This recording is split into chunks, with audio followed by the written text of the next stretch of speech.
আপনি কি এমন একজন মানুষ যে সবার জন্য সব কিছু করতে প্রস্তুত? কেউ সাহায্য চাইলে না বলতে পারেন না? সবাইকে খুশি রাখতে গিয়ে নিজের ইচ্ছা, সময় আর শান্তি পর্যন্ত বিসর্জন দেন? যদি উত্তর হ্যাঁ হয়, তাহলে এই কথাগুলো আপনার জন্য। ভালো মানুষ হওয়া অবশ্যই একটি বড় গুণ, কিন্তু অতিরিক্ত ভালো হওয়া অনেক সময় আপনার সবচেয়ে বড় দুর্বলতায় পরিণত হতে পারে।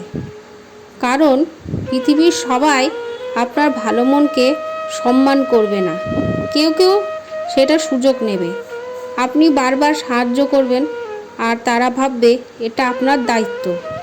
একসময় আপনার মূল্য কমে যাবে, কারণ মানুষ অনেক সময় যে জিনিস সহজে পায় তার গুরুত্ব কম দেয়। আরেকটি বড় সমস্যা হলো অতিরিক্ত ভালো মানুষ না বলতে পারে না। ফলে নিজের কাজ ফেলে অন্যের কাজ করতে করতে একসময় সে মানসিকভাবে ক্লান্ত হয়ে পড়ে। বাইরে থেকে সবাই তাকে ভালো মানুষ বলে, কিন্তু ভেতরে ভেতরে সে ভেঙে যেতে থাকে। ভাবুন তো, একটি গাছ যদি সবাইকে ছায়া দিতে দিতে নিজের শিকড়ের যত্নই না নেয়, তাহলে একদিন সেই গাছও শুকিয়ে যাবে। মানুষের জীবনও ঠিক তেমন। অন্যের জন্য বাঁচতে গিয়ে যদি নিজের যত্ন না নেন, তাহলে একসময় আপনি কাউকেই সাহায্য করার অবস্থায় থাকবেন না। তাই ভালো মানুষ হন, কিন্তু নিজের সম্মান আর সীমারেখা বজায় রেখে। প্রয়োজনে না বলতে শিখুন। মনে রাখবেন, না বলা স্বার্থপরতা নয়, বরং নিজের মানসিক শান্তিকে রক্ষা করার একটি উপায়।